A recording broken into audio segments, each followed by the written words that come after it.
சண்டை உள்ள ஒரு பேரண்ட், அதாவது இன்டிமேட் பார்ட்னர் வயலன்ஸ் இல்லாட்டி போஸ்ட் டிவோர்ஸ் இல்லை டிவோர்ஸ் ஆன்கோயிங் இருப்பாங்கல்ல, அவங்களுக்குள்ள இருக்கும்போது ஒரு பேரண்ட் வந்து இன்னொரு பேரண்ட் மேல ரிவெஞ்ச் மோட்டிவ்ல என்ன பண்ணுவாங்கன்னா அந்த குழந்தைங்க கம்ப்ளீட்டா அவங்களுக்கு இருந்து பிரிச்சிருவாங்க. அந்த இன்னொரு பார்ட்னர் மேல இருக்க ஒரு பழிவாங்க முயற்சி இருந்தாலுமே இதனால வந்து பாதிக்கப்படுறது வந்து சில்ட்ரன் தான், குழந்தைகள் தான்.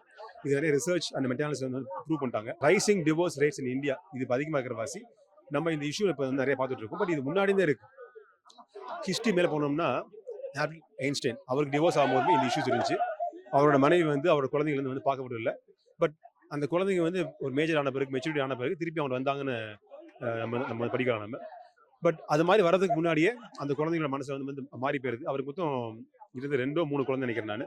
அதில் ஒரு குழந்தை அவரை பேசிட்டு இருந்தாங்க, மிச்சம் 2 குழந்தை வந்து பேசணும் நான் படிச்சிருந்தேன். ஸோ அதே மாதிரி சில குழந்தைகள் அப்படி அப்ரப்டா மோஸ்ட்லி இங்கே வந்து அப்பா இருப்பாங்க. ஏன்னா கஸ்டடி வந்து அம்மாவுக்கு வந்து ஜென்ரலாக போயிடும் உங்களுக்கு. ஸோ இது வந்து அப்பாக்கள் வந்து பாதிக்கப்படுறாங்க. மெஜாரிட்டி 90% வந்து அப்பாக்கள் வந்து பாதிக்கப்படுறாங்க. இதனால வந்து குழந்தைகளுக்கு என்ன பாதிப்பு ஏற்படுதுன்னா லாங் டேர்ம் பார்க்கும்போது அவங்களுக்கு suicidal tendencies, depression, anxiety, drug abuse போகிறாங்க. ஃபியூச்சரில் அவங்களுக்கு ஒரு மேரேஜ் ஆகுறதோ இல்லாட்டி ஒரு ரிலேஷன்ஷிப் இஷ்யூ வருதோ அவங்களால வந்து இதை வந்து கையாள முடியல. அவங்களுக்குமே வந்து டிவோர்ஸ் வந்து அதிகமாகிட்டு இருக்கு. இது எல்லாமே யூஎஸ், யூகே, யூரோப் கண்ட்ரிஸ் வந்து ப்ரூவ் பண்ணிட்டாங்க. இந்தியா பார்த்தீங்கன்னா ஆல்வேஸ் 20-30 இயர்ஸ் வந்து அந்த வெஸ்டர்ன் கண்ட்ரி ட்ரெண்டை வந்து ஃபாலோ பண்ணிட்டு இருப்பாங்க. ஸோ நம்மளுக்கும் இது மாதிரி ஒரு நிலை வரக்கூடாது. நீங்கள் நிறைய பார்த்தீங்கன்னா ஃபால்ஸ் கேஸ் வந்து அதிகமாகிட்டு இருக்கும். டொமஸ்டிக் கேஸ் வந்து இது எல்லாமே ஃபேக் சொல்கிறேன் நான் ஆக்சுவல் கிடையாது. ஃபேக் கேஸ் வந்து அதிகமாகிட்டு இருக்கும். இது ஒரு காரணம் காட்டி அந்த குழந்தைங்க வந்து பிரிக்கிறாங்க. இது ஒரு அவேர்னஸ் மூலயமா நம்ம இங்கே ஒரு மேரத்தானுக்கு நம்ம இங்கே ஓராசிட்டி வந்து கனெக்ட் பண்ணியிருந்தோம். 2 கப்பல் இருந்தாங்கன்னா அவங்க பிரச்சனையை நீங்கள் பேசிட்டுக்கோங்க, இல்லை ஒரு மீடியேட்டர் வைங்க. எக்காரணத்தை கொண்டு நீங்கள் வந்து குழந்தைகளை இது வந்து இழுத்துக்காதீங்க. நீங்கள் இழுத்தீங்கன்னா கண்டிப்பாக அந்த குழந்தைங்க வந்து பாதிக்கப்படுறாங்க.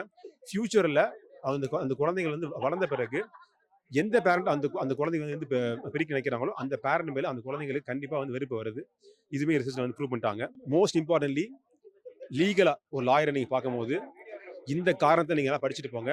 நிறைய லாயர்ஸ்க்குமே ஸ்பெசிஃபிக்காக நம்ம ஊரில் முக்கால்வாசி வந்து ஃபேமிலி கோர்ட்ஸில் இந்த இஷ்யூ பற்றி உங்களுக்கு தெரியாது. எடுத்துன்னு நீங்கள் வந்து ரெஸ்ட்ரிகேஷன் ஆஃப் கான்ஜியஸ் போடுங்க சார், நீங்கள் இதில் நீங்கள் விசேஷம் போடுங்க, உடனே வாங்கிடலாம்பாங்க. எதுவுமே இருந்தாலுமே அந்த குழந்தைங்க நீங்கள் பார்க்குறதுக்கு குறைஞ்சபட்சம் ஒரு 6 to 9 மாதம் ஆகும்.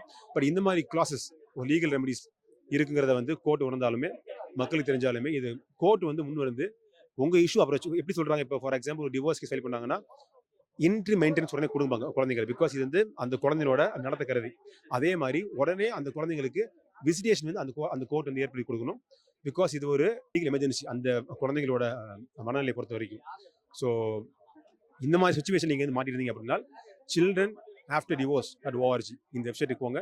நிறைய இதை பற்றின articles, research articles, court proceedings, law journals இருக்குது உங்களுக்கு, லீகல் ஆர்டிகல்ஸ் இருக்குது உங்களுக்கு, இன்டர்வியூஸ் இருக்குது.